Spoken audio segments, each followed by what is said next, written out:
This is Ate Shaila. Welcome back to my channel, Shaila's Vlog Official. Ayan, don't forget to subscribe. Okay, our topic for today is about integers. So, maraming nagtatanong, ano po ba yung integers? Integers is a whole number. Tandaan nyo po, whole number. Ibig sabihin po niya either positive or negative. Basta whole number po siya, like 1, 2, 3, 4, 5, 6, up to infinity. Or from 0, yung from 0, or negative 1, 2, 3, negative 2, negative 3, ganyan. Yun po yung tinatawag na integers. 0 is also an integers. So, ibig sabihin, using number line, gagamit po tayo dito ng number line. Tapos, tuturo ko po sa inyo. Gawa po tayo ng number line para mas lalo natin maintindihan what is integers, no? Integers. Mag-start po tayo sa 0. Ayan. Yung line na 0, susulat po tayo ng 1, 1, 2, 3, 4, 5.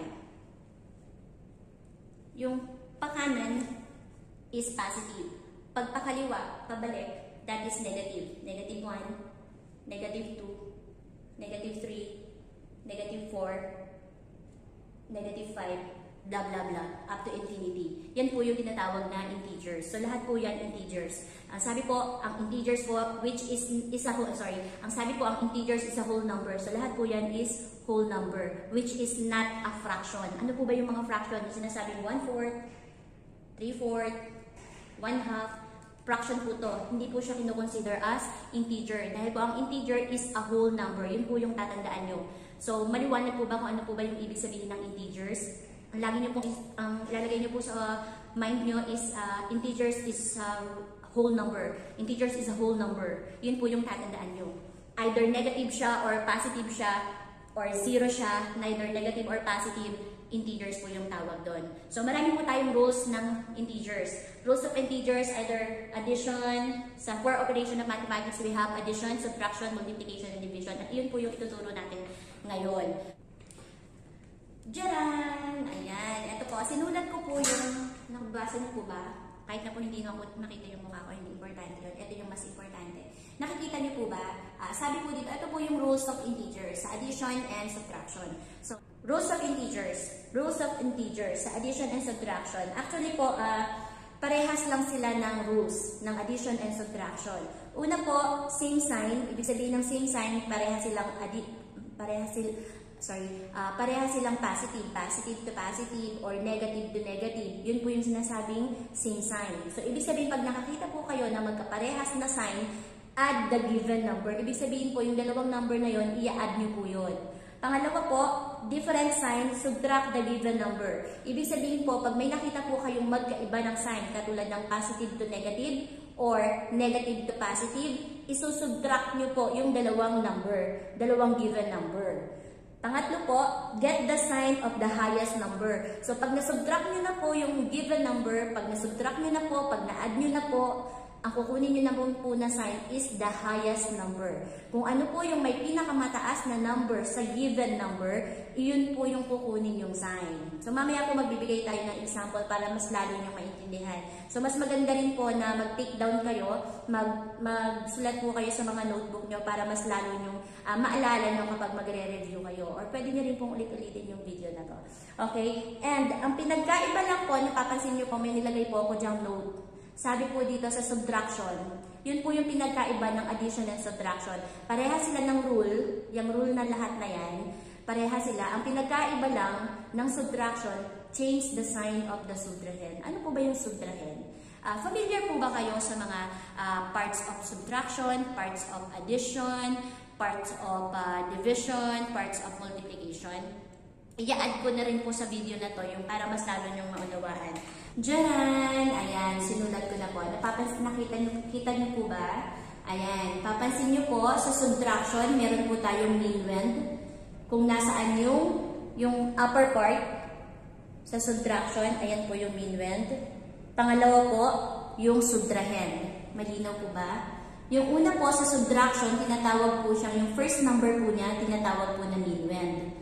Yung pangalawang number po, tinatawag na subtrahend. At ang tawag po dun sa result ng subtraction is difference. So, napapansin niyo po sa mga problem solving, hinahanap po, find the difference. So, ano ibig sabihin ng find the difference? Ibig sabihin po, subtraction po yun. yun.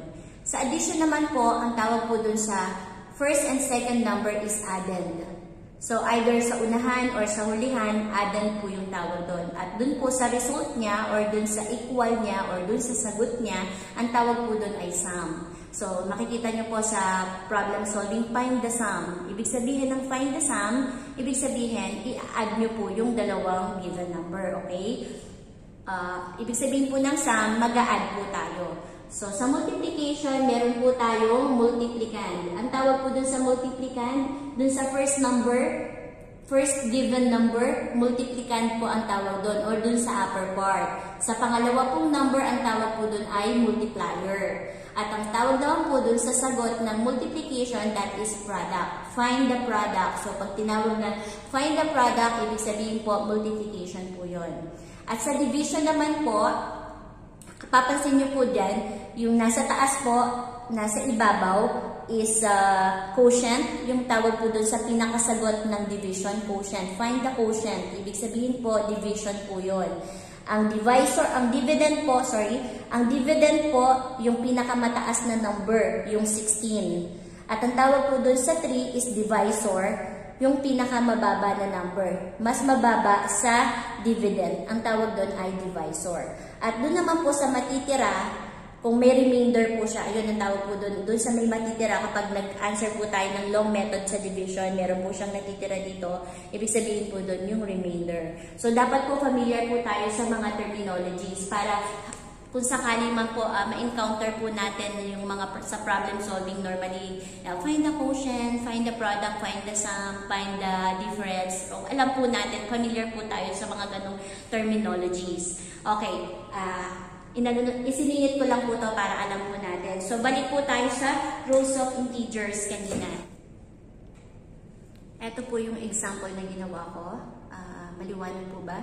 Ito po yung sa first rule na nakasulat natin. Same sign, add the given number. So, ano po yung ibig sabihin ng same sign, add the given number?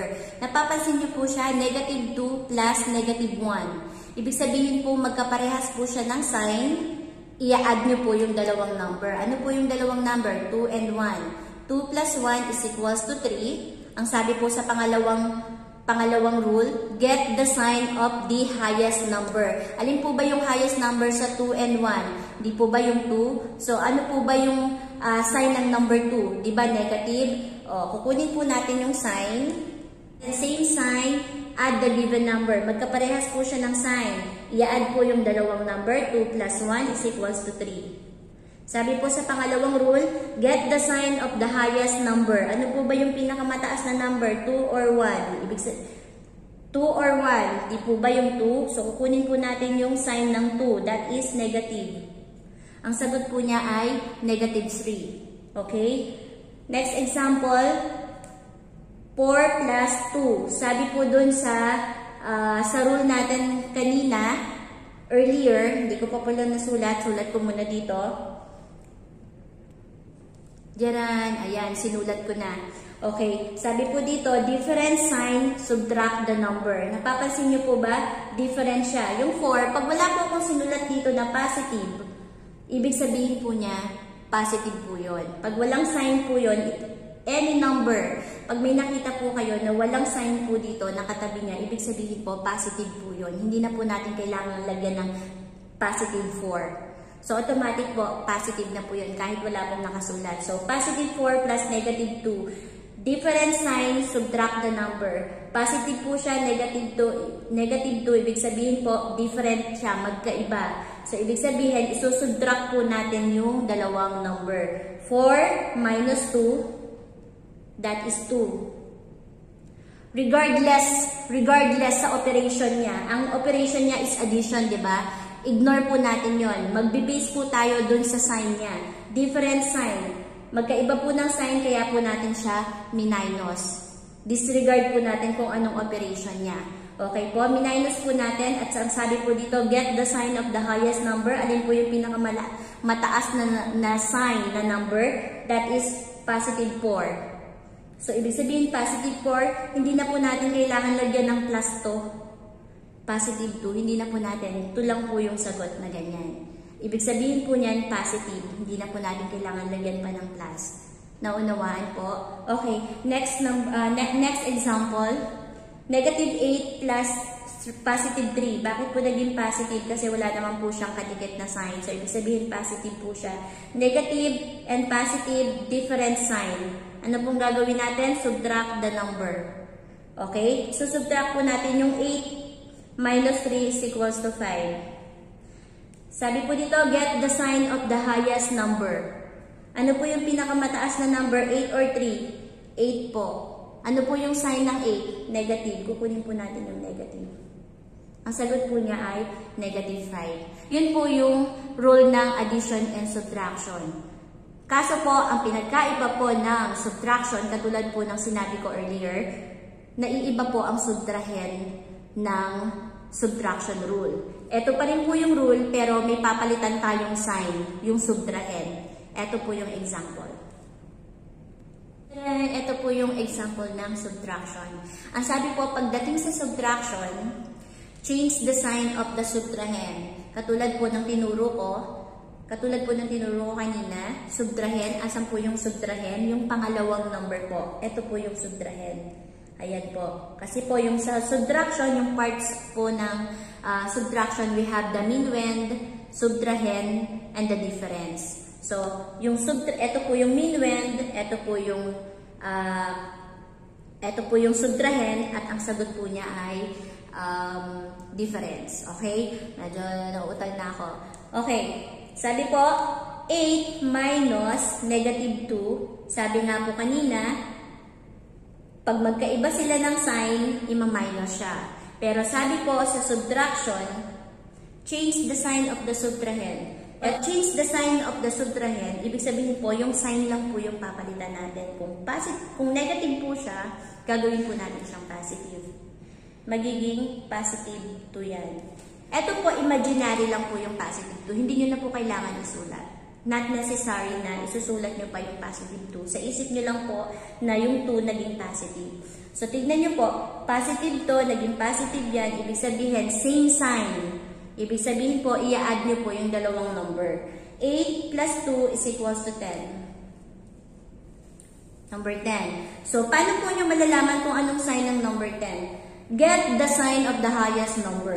Ano po ba yung highest number? 8 or 2? Di po ba yung 8? So, positive po siya. Yung 8 po is positive. Automatic po, 8 po yung kukunin natin sign. So, positive po. Hindi na po natin kailangan isulat yung positive sa tabi ng 10. Kasi automatic na pag wala po siyang sign, automatic that is positive.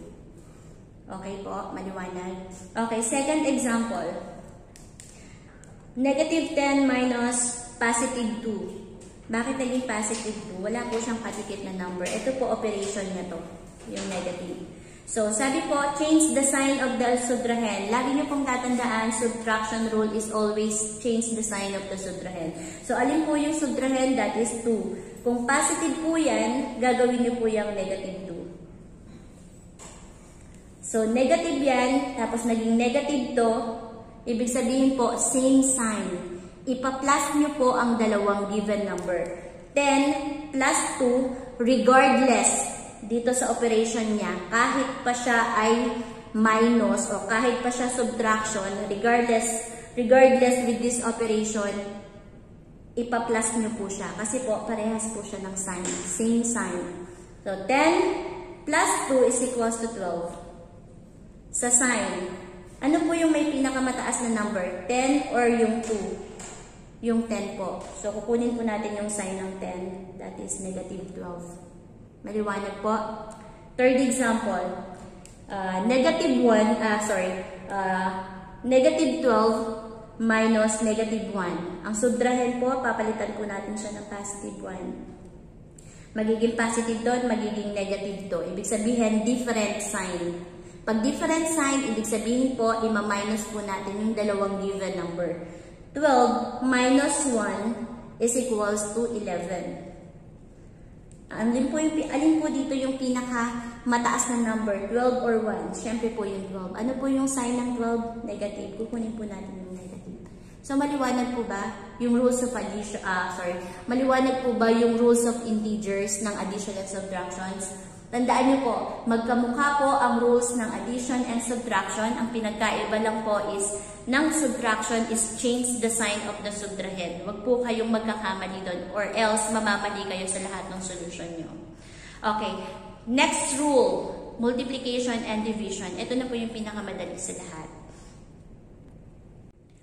Okay, we're here in multiplication and division, rules of integers. So, sinulat ko po dito para mas madali na po, para hindi na po masyadong maraming explanation.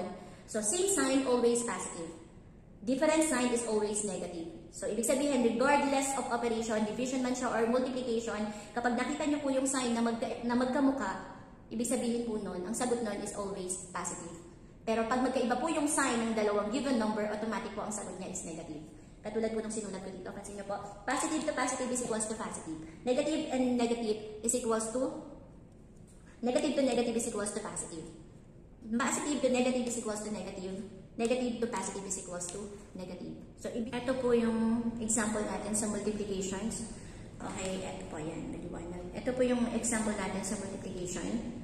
We have 3 times negative 3. Ibig sabihin po, magkaiba po yung sign niya, positive at saka negative. Ibig sabihin po, yung kukunin nyo na sign is negative. I-multiply po natin, 3 times 3 is equals to 9. Okay? Negative 4 times negative 2, parehas po siya ng sign. Negative, negative, ibig sabihin po nun, positive yung sagot. I-multiply po natin yung dalawang given number. 4 times 2 is equals to 8. Hindi na po natin kailangan maglagay ng positive. Nuulit ko po, kapag positive po, hindi na natin kailangan isulat yun. Automatic positive na po yun. Okay, 2 times 4, positive, positive, is equals to 8. Negative 2 times 2 is equals to negative and positive, negative, 2 times 2, 4. Ganun lang po siya kadali. Naunawaan niyo po. Sa division, ganun din po. Sulat po tayo katulad ng 9, o negative, lagyan natin ng negative. Negative 9 divided by 3 is equals to, negative po siya, positive to. Ibig sabihin po, magkaiba, negative yan. 9 divided by 3 is equals to 3. Okay? Halimbawa na po, 10 divided by 5, lagyan po natin ng negative. Lagyan natin ng close and open para ibig sabihin separator po. Negative po to, positive po siya. Ibig sabihin po nun, ang sasagot po natin dyan ay negative.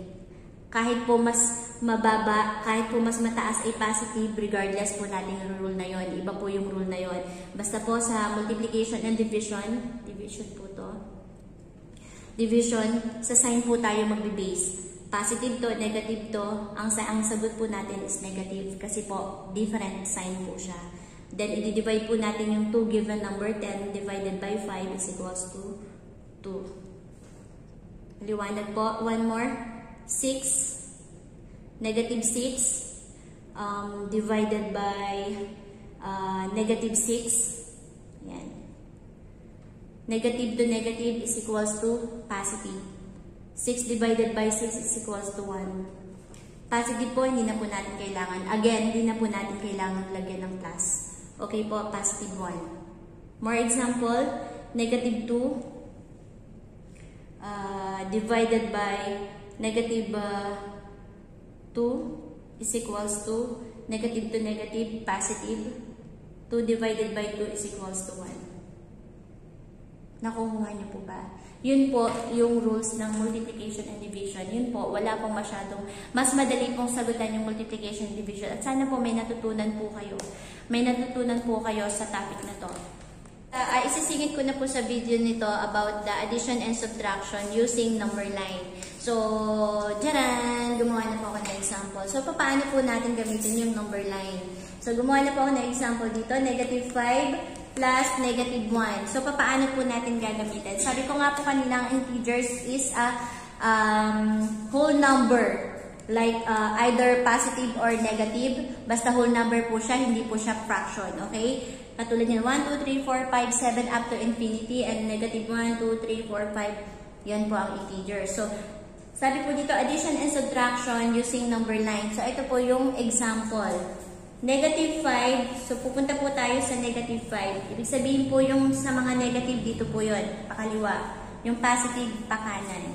So yung given number po niya is negative 5. Kukunin po natin yung, mag-start po tayo sa point na negative 5. Ito po yung negative 5. Plus negative 1. Ibig sabihin po 1. Magja-jump po tayo ng isa na negative 1. Nasaan po yung negative 1? Ito po.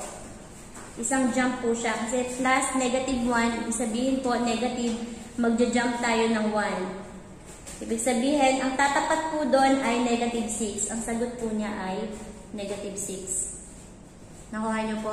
Second example, 0. Mag-start po tayo dito sa origin na 0 plus negative 5. Magja-jump po tayo ng 5 unit. 1 from 0, 1, 2, 3, 4, 5. Saan po siya tatapat? Hindi ko po pala siya nalagyan ng negative. Yung dito po sa left side, puro negative po siya. Ayan. Okay. So, saan po natapat yung pag-jump po niya ng 5?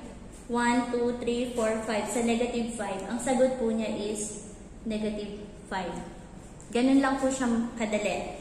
Okay. Third example, positive 8 minus negative 3 is equals to, sabi po dito, pag ang rule po natin is subtraction, change the sign of the subtrahend. So, yung positive 3, yung negative 3 magiging positive 3. So, ibig sabihin po, yung 8, hanapin po natin yung 8. 1, 2, 3, 8. Kasi positive po siya. Ito po yung 8. Dito po tayo mag-i-start. Sabi po niya dito, mag-add po tayo ng 3. So, kulang yung number ko. Dagdagan natin 9, 10, 11. Kasi po, 3 po siya. Kailangan po mag-jump po tayo ng 3. So, nag-start po tayo sa 8. Doon po tayo mag-start ng point po natin. 1, 2, 3. Saan po natapat yung 3? Pag-jump natin ng 3 sa 11. So, ang sagot po natin siya ay 11. Maliwanag po. So, kung using number line, ganito po yung techniques para mas masagutan po natin. Actually, this is not necessary, pero kailangan po natin yan sa mga quiz. Kailangan po ng mga estudyante yan sa quiz sa exam nila. Kaya kailangan din po ituro yung mga ganitong example. So, sana po may natutunan po kayo sa video na ito. Okay, thanks for watching. Sana po may natutunan kayo sa topic natin today. And don't forget to subscribe, like, and share. Okay po, lagi niyo pong i-click yung bell button below para po lagi po kayong updated sa ating mga new video na i-upload. Para lagi po kayong updated sa ating mga new video. Thank you so much. Bye!